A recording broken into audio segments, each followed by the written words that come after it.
fell asleep. I woke up at 2 o'clock in the morning. Had a really hard time falling asleep all night. So I think my days are getting a little flipped.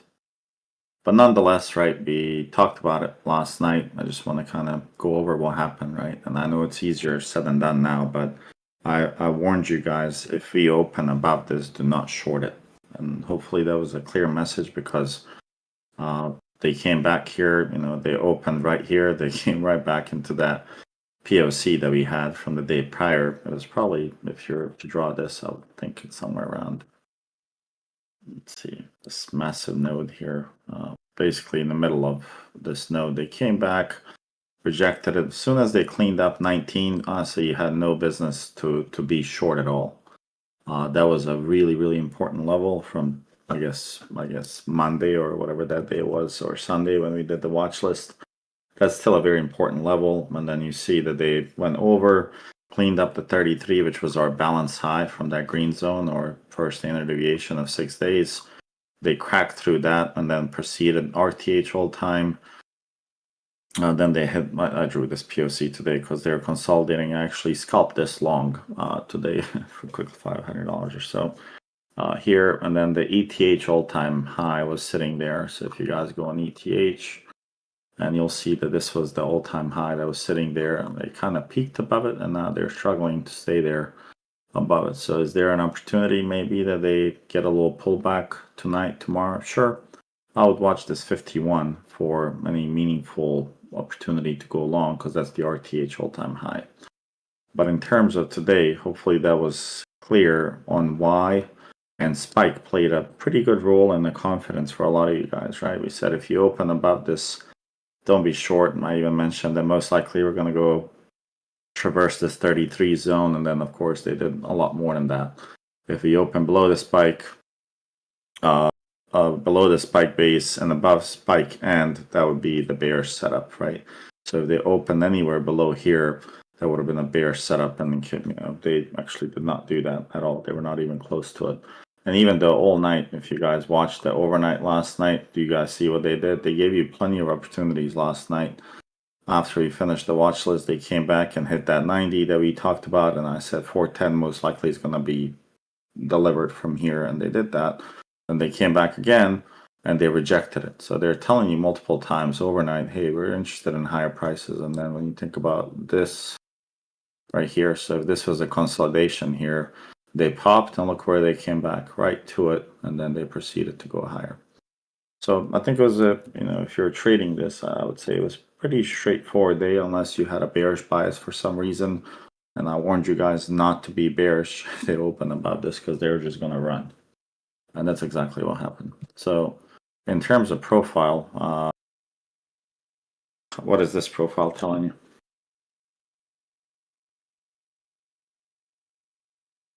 Imbalance to the upside, pretty much. Anyone else? Yeah, uppercase P. Is it a clean P? I wouldn't say that they have a whole lot of like horizontal development at the top like you usually see with P shapes. Like there's a lot of thickness in the profile instead of like clean single prints all the way throughout. Yep. Anyone else disagree or agree?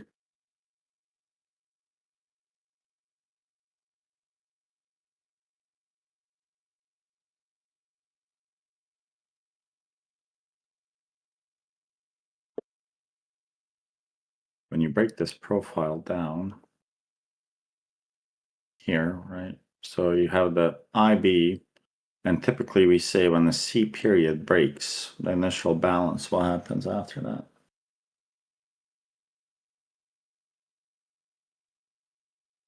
As long as they stay above it, they should run the rest of the day. Yeah, there's a high chance you're going to have a trend day, right? The fact that they were at a balance high and then the C period made higher high, that gave you a little bit more confidence that they're pretty serious about it. And then you see the D period came to the IBH pretty much on right here, and they defended it. And then look at the period, C period making higher high, D period making higher high. Every period was making higher high. How many lower lows did you put in here on this trend up? Besides the K period, no. Okay, besides K period, none. And this was a ledge here, right? Now that you see it, this was just an exhaustion here. This was a ledge, and then basically they saved it there, right? Because this was a mini value. They shifted the value in J period, and now they held the bottom of that. So they're looking for higher prices. So if they come back to this, I would say 60, and maybe even somewhere around here, they might protect this, right? I don't know where they are right now. Let's see, where are they? Yeah, if they come back to this zone, they're gonna protect this here. Just FYI, they're gonna ideally. When you're playing all-time highs, what do you guys think is the most critical point for tomorrow? Because we're in a no man's land right now. We are at all-time highs, right? So reference-wise, what do we have? Nothing, guys. We only have fibs based on this symmetry here, right? So I don't know if I grabbed the right one or not. I think it was 20 that I had. Sure, let's go with this.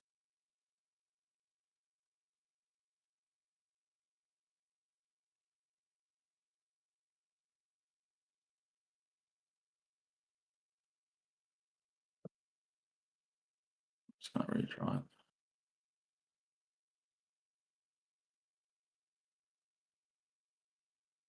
For some reason, I thought that was a 20.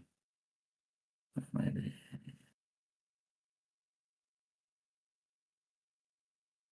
Not sure why.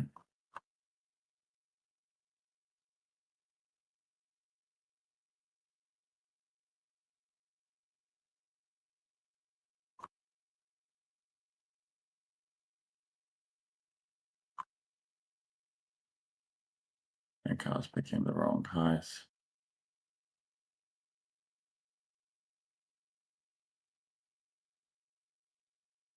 Okay, 29. For some reason, I thought I had 20, but maybe I'm wrong. Yeah, so we still have some ways to get to that target. What is the critical point for you guys when you're trading all-time highs? Don't try to time the top. Yeah, you don't want to time the top, but what is the most influential level for you? For bulls, what is the level that you want to agree on and you do not want to go below? The previous all-time high. Yeah, this level becomes super important. So think about it, right? Obviously, we came to it at one point right here and we said, hey, we don't like this and let's go lower from there. And then we optioned, you're talking about what, 200 points lower here. And then we recovered this. So now when you come back here, and you will come back, if you fail, what is this telling you? They didn't like the We're higher rejecting prices. prices. Yeah, we're rejecting prices higher, and most likely you're going to at least go back to here. Right? And this low here, I would say, these lows here are probably not the best. So eventually they're going to have to kind of sweep them and destroy these people. But ultimately, tomorrow, what we want to watch for, and I'll be on as well, is that we want to see if it's overnight, how do they behave here, right? Are they going to give us any setups that we can take on a retest of this? And I'm pretty certain they're going to give you something like right here. Ideally, they give us this LVN right now, and this would be a much better entry than one up top. If they give us this right here, this is a pretty good long here. And I would consider taking this as well.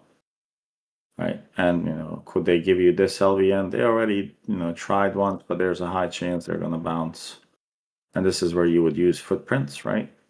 When you go here and you look at it, you want to see if there's any bid, right? Is there any bid on the left side of the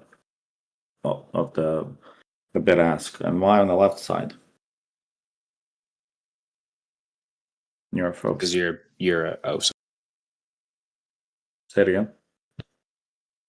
I'm not newer, but I would say passive buyers on the left side. We want to see if the buyers on the passive side are sitting there with orders and trying to defend this area, which is right, close to the all-time highs. So that's the idea, right? So when you guys think about the order flow, if you're new, right? So you have the ask, and then you have the bid. You have the bid, and you have the ask, right? So if it's on the bid, right, and it's somewhere towards the bottom, right? So if you get a number here somewhere, let's say 500 lot, and then here, let's say on the next level up, you get an ask, and this one, oops,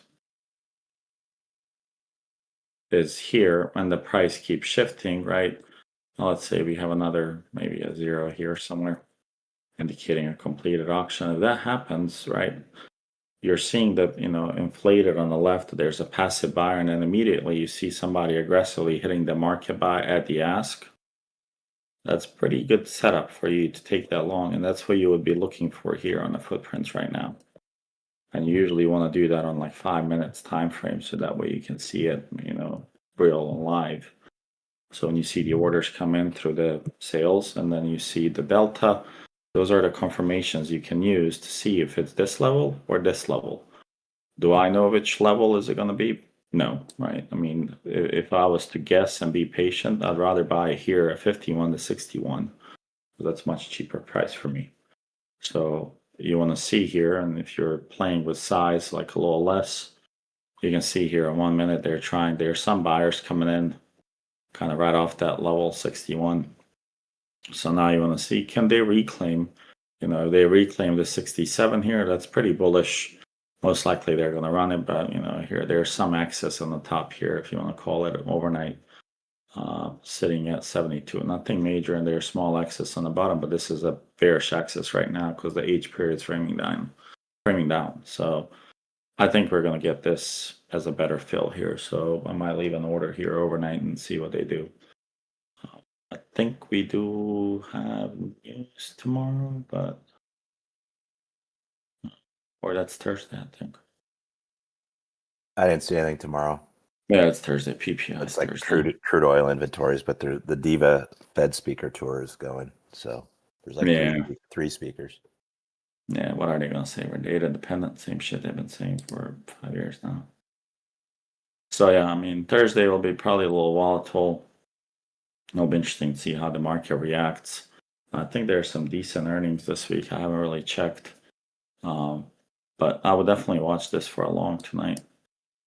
And then if you guys go on RTH, like this profile somebody was answering, right?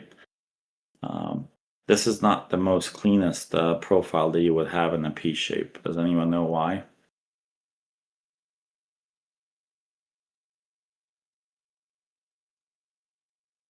Does this one scream confidence on price going higher?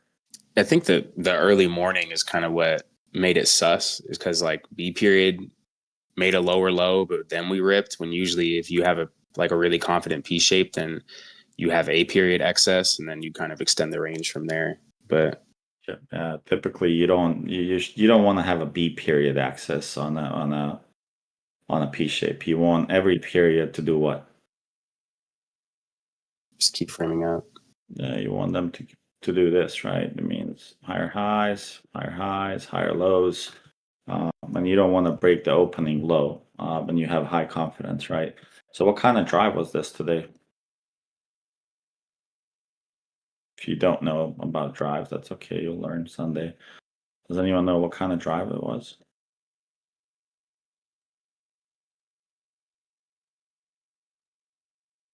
Open test drive.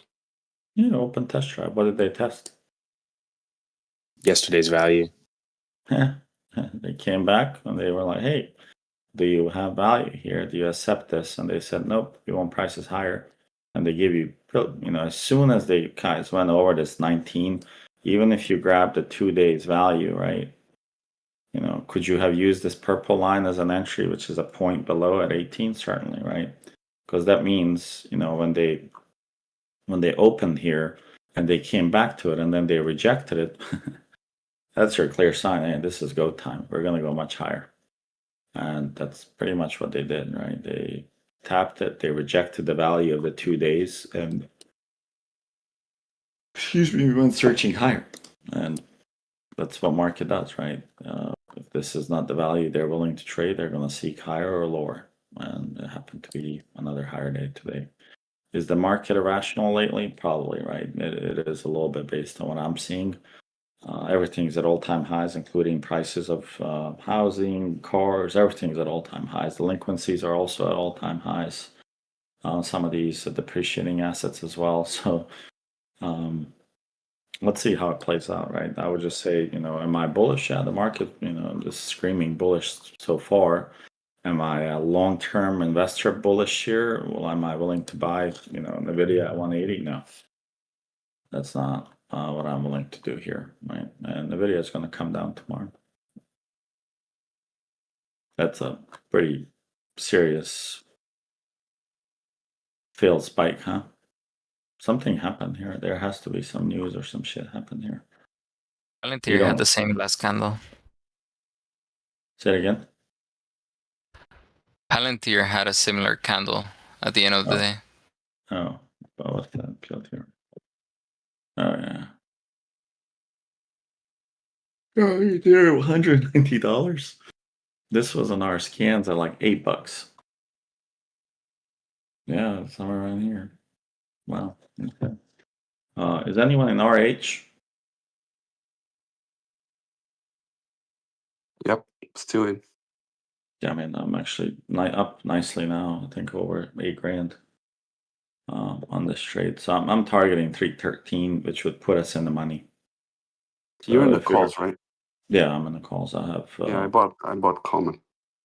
Oh yeah, common is good. I mean, if you got anywhere close to that, I don't know, 207-ish level, 210, that was good. Yeah.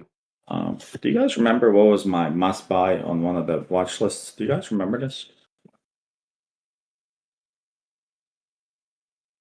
Humana, when I said everybody's concerned about UNH, when it hits 218, this is a go ahead. Load up on this little guy. Yep. This one's going to go much higher, guys. This one's going probably 400 here by year end. So this one is getting ready to take off. I don't know if anyone, I think Ashley loaded up on Dollar Tree here. She probably had the best average of all of us. She's somewhere around here, I believe. So this has room to go. This is going to be a double as well on Dollar Tree, probably about 140 on it. I'll keep an eye on it. Still in coin puts. Probably could have closed it, but I honestly think they're going to flush. There's some bad news coming here. There has to be. This is a magnet. I mean, this is a pretty big POC. So if they give me this on coin puts, that would put me $30 in the money a year out. I think he'll be okay. I'll keep an eye on this. Tesla, I don't know if it would cross 350. The Rich said that it would go here sometimes. I don't know, 350. So it's probably going to do that tomorrow. Apple over 230. Nope. Apple not over 230. So that's a big level. Actually, this is a huge level for Apple here. You want to watch tomorrow. If Apple decides to do something crazy and run 237 and it fails, not a bad short. Like longer dated puts for Apple. Amazon, I don't know if it did anything. Is it over? No, it's still holding about 216, which is good. Yeah, just not. No.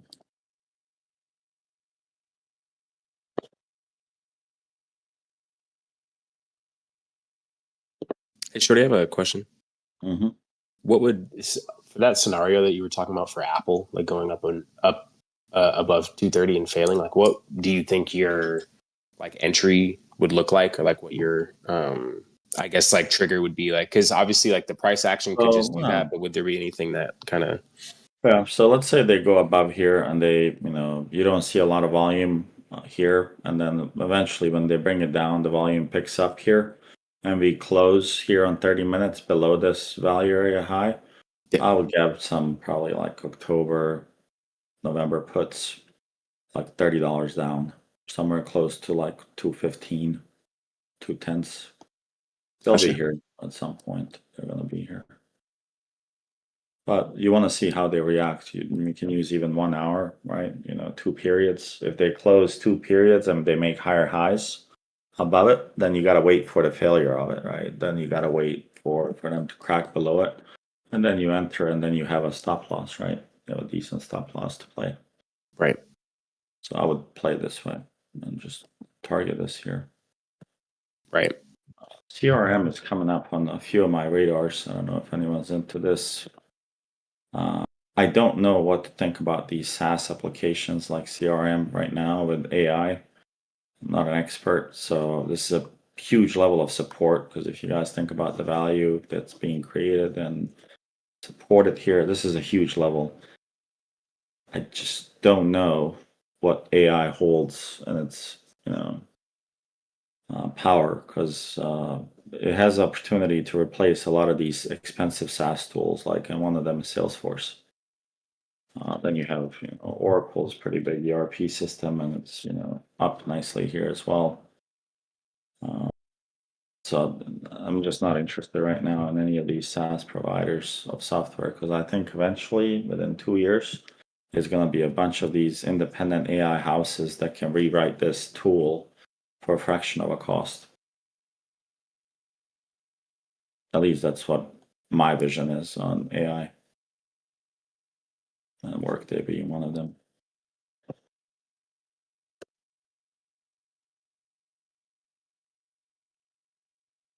Microsoft's just no breaks. So COVID 133, and then ever since it's just been 100% increase.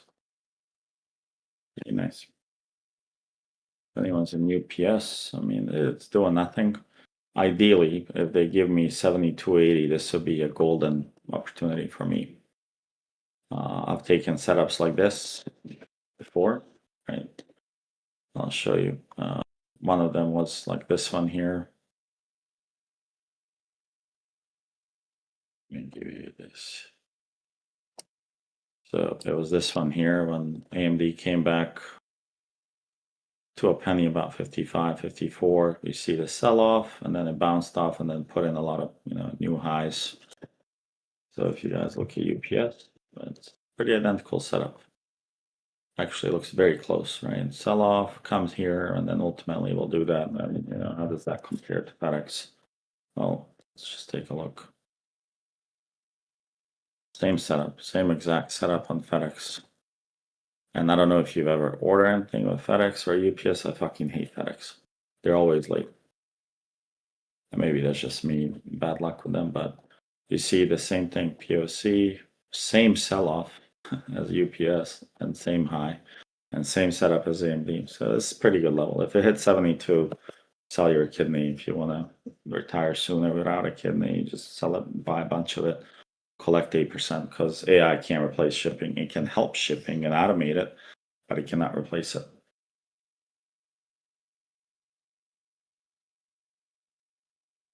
All right, well, I'll be on tomorrow, so hopefully we can see if we can make some money and call it a day sooner than later. So we don't have to stare at the screens all day. Any questions from anyone? So tomorrow we're watching the RTH. You want to see that 51 to about, I would say the bottom of this is at 49, so it should not go lower than that. And here's that bounce here. They're probably going to try early here. We want them to fail here. We want a big candle to fail, scare these people, and give us an entry here. So just be patient. You'll get it. Hey, Shorty, one question on AMD. Mhm. Is it in a good spot to sell right now? Sell, yes. No. Buy, no. I typically, what I do here. So there's going to be a bunch of news, right, that come back now with our president, chips, no sale. It's going to flip flop left and right. But think about it, our opportunity to double and buy was about 70s. And we were targeting that. And now you're just revisiting this fresh supply that came in. So as we approach this 187, if you have a lot of shares, what I typically do is I would sell 220 calls. And if I get a sign, sure, take my shares at 220, please. Okay. So I don't know if you're comfortable with that, but I can send you some details on what you can do. I would definitely sell some calls. I did that before on Apple. I think when Apple hit 250s, like right here somewhere, 255s. I think me, Sunny, and a few others in the Discord. We're pretty happy to sell some calls there. And I'll be pretty happy selling some calls here on AMD. Is there opportunity AMD is going to go higher? Sure. There's a chance you can do this. But if you got in anywhere here, selling at 220 from 70, you should be happy. Yeah, yeah. Anyways, I do not have more than 100 shares, so. Yeah, I mean, and don't sell it all, right? Leave some investment, right? You protect your investment that you put in and leave the rest.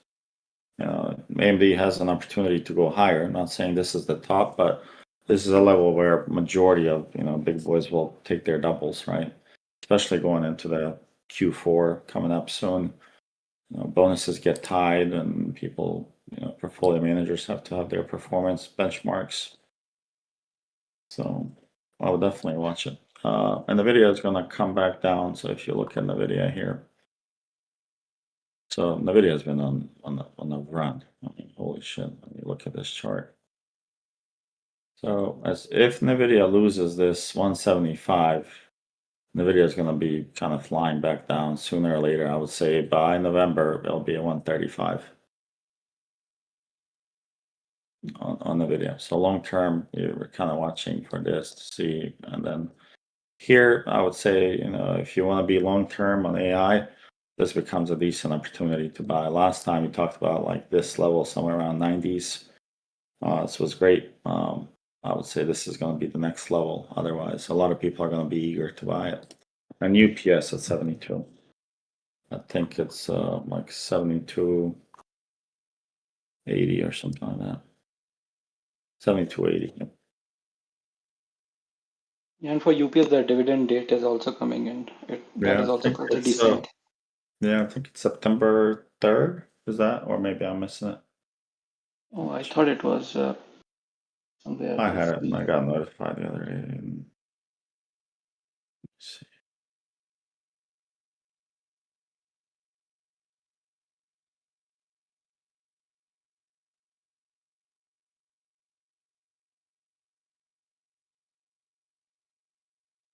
Come on, UPS.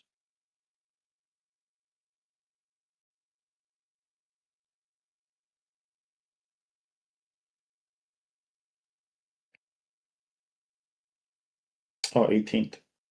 Yeah, this month, like I think next week. The pay is September 4th. That's the pay date. I mean, guys, it's a pretty good yield, man.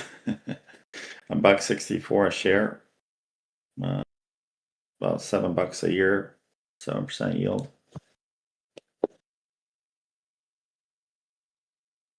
If it hits 72, I will reposition my portfolio to make sure this one is the majority of it. Alrighty, guys. Well, thank you. We'll see you guys in the morning, and we'll trade away. Sounds good. Thank you. See you guys Later, Shorty. Shorty. Bye.